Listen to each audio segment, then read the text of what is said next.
Bonjour et bienvenue dans le Journal de l'Emploi. Aujourd'hui, pas d'offres, mais on va parler de tendance RH. Et oui, et pour cela, nous recevons Vincent Binetruy. Bonjour. Bonjour Jérôme. Vous êtes directeur France de Top Employers Institute. Tout à fait. C'est quoi comme structure? Vous faites de la certification internationale, mais c'est quoi votre métier finalement? Alors, le Top Employers Institute est une autorité internationale en matière de ressources humaines, autorité indépendante, dont le métier est d'auditer les stratégies, les politiques et les pratiques en matière de ressources humaines des organisations et de certifier les plus méritantes d'entre elles, c'est-à-dire celles qui atteignent un niveau minimum pour l'être.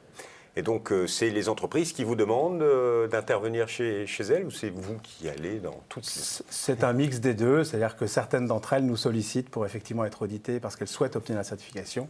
Et puis parfois, ça nous arrive effectivement également d'aller chercher ce qui se passe et de leur proposer d'intégrer notre programme de certification. Tout à fait. Alors, vous êtes là parce que vous avez réalisé une étude sur les tendances RH 2019 et vous allez nous en parler. Quelles sont donc ces tendances et vous avez étudié sur l'ensemble des entreprises que vous suivez ou pas? Tout à fait, c'est tout à fait ça. Ouais. C'est-à-dire que le Top Employers Institute, c'est un observatoire idéal des tendances en matière de ressources humaines puisque nous auditons un très grand nombre d'entreprises chaque année et pour cette année, nous avons audité plus de 1500 organisations dans 118 pays et ça nous permet en effet de pouvoir identifier, définir un certain nombre de tendances, de priorités en termes de ressources humaines et de façon d'y répondre. Tout ça, bien entendu, au travers de ce que mettent en place en termes de pratiques RH les entreprises certifiées Top Employer. Alors, les pratiques RH, quelles sont les tendances nouvelles qui apparaissent en 2019 ou depuis quelques années? Qu'est-ce qu'il en ressort exactement de cette étude? Alors, de cette étude ressort 3 priorités en matière de ressources humaines pour les entreprises certifiées Top Employer. 2 qui sont finalement pas nouvelles, parce que ça fait déjà quelques années qu'on en parle, mais qui sont toujours aussi importantes, toujours aussi prégnantes pour les organisations.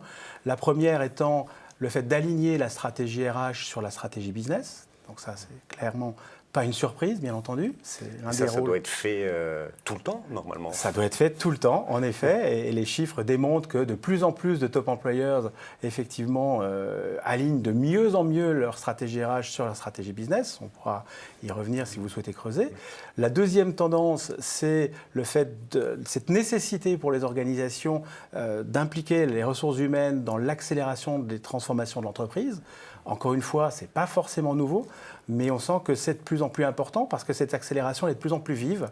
Et donc, il y a cette vraie nécessité d'adapter les pratiques en matière de ressources humaines pour suivre le rythme du business. Donc, c'est-à-dire que toutes les entreprises se transforment et de plus en plus vite. Et c'est pour ça que les services RH doivent suivre le mouvement. Mais c'est quelque chose qui se fait partout, en France comme à l'étranger. Est-ce que la France est en retard ou pas? Alors, ça dépend sur quelle pratique, ça dépend sur quelle catégorie. Sur certaines, la France est en avance, sur d'autres, la France est plutôt en retard. Donc, c'est assez amusant de voir justement ces grandes tendances de fond. La troisième tendance étant qu'on a identifiée cette année, qui est le développement d'une culture de la transparence des entreprises. Transparence tant vis-à-vis des collaborateurs, mais vis-à-vis du marché, quand on parle de talent acquisition, donc des candidats potentiels susceptibles de rejoindre l'organisation.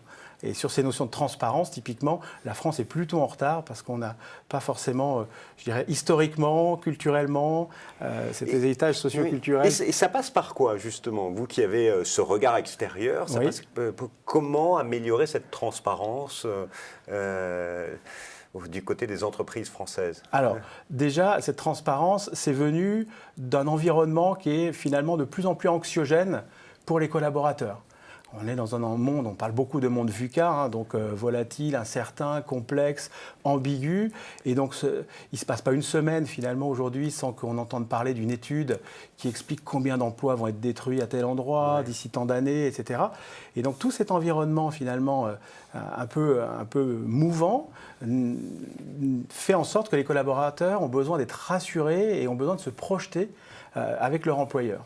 D'accord ? Donc ça, c'est vraiment quelque chose qui est vraiment de plus en plus prégnant. Alors, comment on peut faire ça ? C'est déjà être transparent, finalement, sur l'impact des décisions stratégiques de l'entreprise sur je dirais, la gestion des talents, la gestion des effectifs. Qu'est-ce qui va se passer concrètement à partir du moment où l'organisation va changer de stratégie? Quels vont être les impacts en termes de ressources humaines sur le recrutement, sur la gestion des talents, sur la formation, etc. Aujourd'hui, par exemple, 3 sur 4, 3/4 des top employeurs en France communiquent, dès qu'une décision stratégique est prise par le COMEX, communiquent sur les impacts qu'il va y avoir d'un point de vue ressources humaines. Donc et à l'ensemble des salariés. Et à l'ensemble des salariés, tout à fait. Donc ça, c'est vraiment quelque chose d'important. Après, c'est communiquer également sur tout ce qui est politique salariale. Alors évidemment, être transparent sur les politiques salariales, il ne s'agit pas de publier l'ensemble des bulletins de salaire de l'organisation sur l'intranet. Mais en tout cas... par les salaires... Par les salaires, dire que... Aux États-Unis, c'est quelque chose qui se fait régulièrement. Tout en à France, fait. jamais. Tout à fait. Et vous comprenez donc, au travers de cette question, comment la France peut être en retard, parce qu'en effet, il y a des cultures d'entreprises, des cultures de pays qui font en sorte qu'on est beaucoup plus transparent. Naturellement, en France, on a un peu cette gêne, exactement, tout à fait. Donc, la transparence sur les rémunérations et avantages, la transparence sur les conditions d'accès, par exemple, à une formation, les conditions d'accès à un programme de développement du leadership, par exemple. La transparence sur le fait que tel collaborateur soit évalué au potentiel ou pas. En France, on a encore cette crainte de se dire « Ouh là là, je vais générer des attentes vis-à-vis de ce haut potentiel. » Mais est-ce facile à mettre en œuvre, toute cette transparence pour une entreprise ? Ah non, ce n'est pas forcément facile à mettre en œuvre parce que ça demande un changement culturel qui est très important. Et pour cela, il y a après des leviers, c'est-à-dire que... Là, vous pouvez intervenir, vous êtes conseil également en tant qu'entreprise ou... Alors, nous, notre rôle est vraiment un rôle d'auditeur et donc on s'arrête à notre rôle d'auditeur. C'est-à-dire qu'à partir du moment où une entreprise a été auditée par nos soins, on va lui restituer les résultats en mettant en avant les points d'amélioration potentiels, bien sûr, mais notre travail s'arrête là, et si l'entreprise souhaite mettre en place des plans d'action ensuite, c'est plus notre job, on veut garder ce côté impartial et ne pas être jugé parti. Alors là, on vient de parler de transparence en entreprise, où les entreprises françaises sont plutôt à la traîne. Est-ce qu'il y a un exemple plutôt positif à la gloire des entreprises et de la pratique RH française? Oui, tout à fait, il y en a. Je pense notamment à l'implication des collaborateurs et des managers dans la mise en œuvre justement des process RH ou dans la mise en œuvre de plans d'action. Voilà, ils sont de plus en plus sollicités et pour cela, en effet, la France est plutôt un exemple à suivre. Donc, je vais vous donner 2 exemples. C'est l'implication des managers, notamment de plus en plus forte dans le processus de workforce planning. Et puis, au niveau des collaborateurs, c'est notamment le fait qu'ils soient de plus en plus impliqués dans la définition de nouveaux process RH ou d'évolution de ces process et de ces pratiques ou des outils, d'une part, et d'autre part, sur le fait qu'ils soient impliqués dans la définition des plans d'action suite à une enquête d'engagement et le fait que les RH ne définissent pas eux-mêmes tout seuls dans leur coin ces plans d'action. Bref, à vous entendre, les RH changent en tout à France. Fait. Les choses vont de mieux en mieux.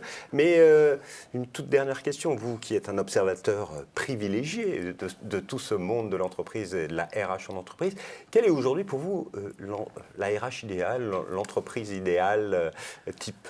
Alors, l'entreprise idéale type, ce serait celle qui non seulement a des pratiques RH avancées, des stratégies RH bien formalisées et qui donc serait certifiée top employeur, bien entendu, mais c'est voilà, d'avoir une robustesse de l'ensemble de ces pratiques et de ces process, mais qui quelque part également mettrait en cohérence tout cela avec les comportements au quotidien de l'ensemble des collaborateurs. Donc tout ce qui est comportement observable, et je pense notamment à un exemple bien particulier, c'est comment faire en sorte qu'au quotidien, les injonctions paradoxales dont on entend beaucoup parler dans les entreprises ne viennent pas trop justement atténuer tout le travail fait par les RH au quotidien pour rendre la qualité de vie, les conditions de travail des collaborateurs excellentes par des injonctions contradictoires du type voilà, il faut que tu sortes du cadre et puis dès qu'un collaborateur va sortir du cadre, il va se faire recadrer justement parce qu'il est hors process, parce qu'il est hors des process définis par l'entreprise.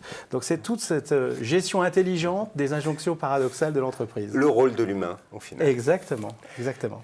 Monsieur, merci infiniment. À vous. Et quant à nous, on se retrouve bientôt pour un nouveau journal. Au revoir et à bientôt.